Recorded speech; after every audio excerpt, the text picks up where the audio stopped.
gangs at a very young age, up at the age of 9 years old. My older brother was a heroin addict by 16 and was hanging around with gangs, so I got involved in that lifestyle as well. Gangs, drugs. By the age of 14, I was already a drug addict and in and out of juvenile hall. I got involved with the Norteños. I got involved in a group much older than myself. It was a neighborhood from Santa Clara. It was a VTV. There's a lot of guys a lot older than myself. Ran around with a lot of men that were involved in gangs. Learned a lot of things about that kind of lifestyle. Grew up in a very violent home, so carried that over into the streets. By the age of 14, I had all the tattoos, was just very, very involved in that lifestyle. Had a lot of hate, a lot of anger for the Sureños, because those were my enemies. Throughout my years of growing up, I was constantly getting busted for, gang violence. Went to jail a lot for that. At 15, I was facing 7 years at California Youth Authority, and somehow I was able to get out of that. And then as time went on, I continued on in that lifestyle. Like I said, the homeboys that I ran with I was 15 years old. The guys that I was running the streets with, getting involved with, doing things with, were like in their 40s. So I had to grow up really fast and understanding that lifestyle.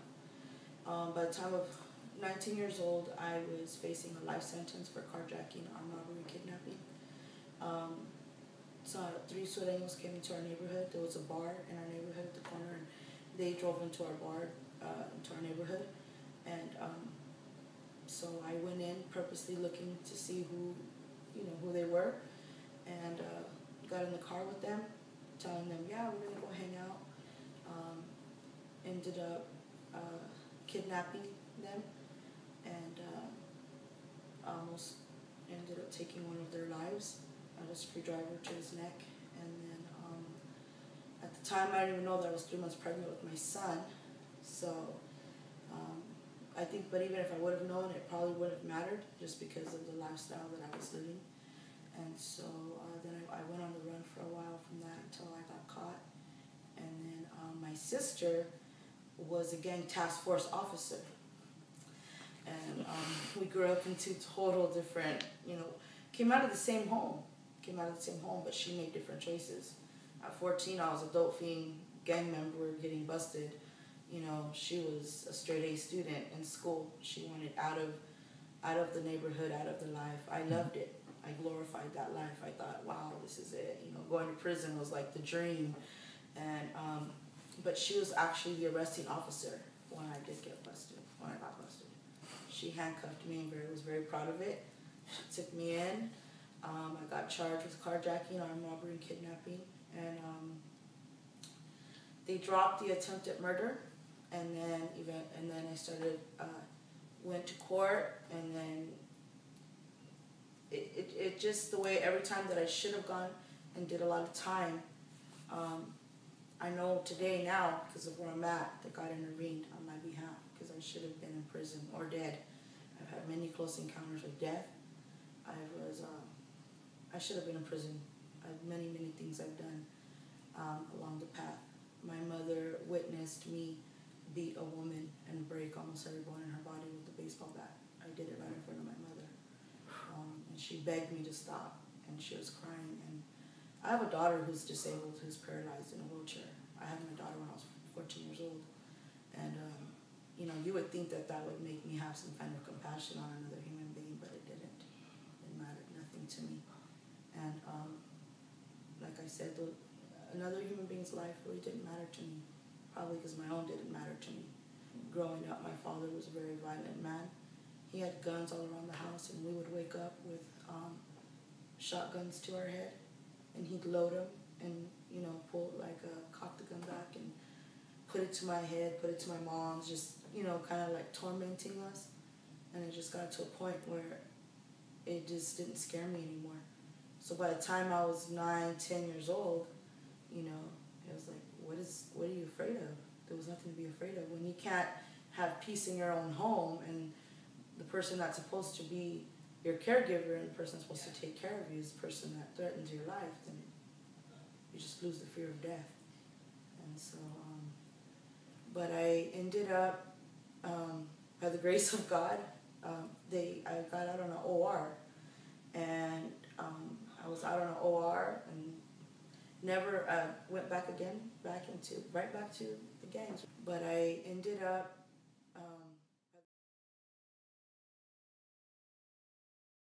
it wasn't until one night a man came over to our house, and I remember that he wasn't from our neighborhood, and we took him into a room and we put him, he was on his knees, and it was me and two other guys, and we put him on his knees, and I put a gun in his mouth and was about to pull the trigger. And for the first time in my life, I felt some kind of, I don't know, mercy, I guess you want to call it, because I never thought about it before. I would just do whatever I had to do. And I felt like I just couldn't hurt this person. I didn't know why. I just knew that everything was starting to come, that life was starting to unravel, starting to come apart. I was losing everything. Everything that I thought, I gained. I was a young girl running around with these older men. I idolized that life. I had money, I had drugs. I had my own apartment since I was 14 years old. One room, all we did was cook dope and make dope, and so I thought I was living. I really thought that was it. And all along I had a baby who was in and out of the hospital. She had 17 surgeries, and I really thought I was being a good mother because, she had clean clothes. I took her to all her doctor's appointments. But I was a gang member. I was a drug addict. I was lost. I didn't have any purpose in my life. And but with that man, that changed my life, because I remember feeling like I couldn't hurt that person, like I couldn't, and I let him go, and I suffered consequences for that with the other people, because you don't let somebody go. You don't let somebody walk away. And things just started falling apart for me. And just really all the things I had done, I did a lot of things, a lot of violent things. Like I said, that woman, beating that woman in front of my mother, having that man in my room, that wasn't the first time. We had other people in there, and it was just a repetition. I've seen things of, I was given a name on a paper one time and said, this is exactly what we want you to do to her face. And it was cut her face all up. And so when you do things like that, and when you're living in a lifestyle, in a gang lifestyle, you're a hardened person. Other people's lives don't matter to you. My own daughter, my own child, I would take her to an appointment. I always had a gun on me. I would take her to the doctor's appointments like that. All, wearing my clothes, wearing my colors, and a piece on me every time. And high, loaded, all paranoid. And that's how I would take her. But I thought I was doing right by her. And that's the life that I was living, running that life. And the people that you think are going to back you, the people that you think are going to be there, that life's a lie. I found that out the hard way as time went on. And from all the things I did, all the horrible things I did, the life that I lived, the hardness, the leaving my daughter, eventually I abandoned her. Eventually I walked out. I left her. She got sick. I remember taking her to the hospital, and I left her there because two of my homies were in the car. We had to go do a run. We had to go sell some dope. We had some issues, some things going on. We had to go take care of some things, and I left her there. I left my daughter at the hospital. I abandoned her there. And that man that was on his knees there, that left, came back to my house 2 weeks later and knocked on my door. My mother was asleep on the couch, and at this point I was just paranoid. I'd answer the door with a gun in my hand, and when I opened the door, I was like, what are you doing here? And he told me that he knew what happened that day. He said he knew why I wasn't able to hurt him. I didn't understand his language at the time, but he said he was a backslider. He said he was someone that had gone to church before and that he had left church, and that he knew that God was his protector, and that's why that day I couldn't do. And then he handed me a Bible. He gave me a Bible, and he told me to go to church. This is a man who I had on his knees with a gun in his mouth, came back to my house and gave me a Bible. And something happened that day. I just felt something I never felt before, and I was never a person to cry or had any feeling, and I cried.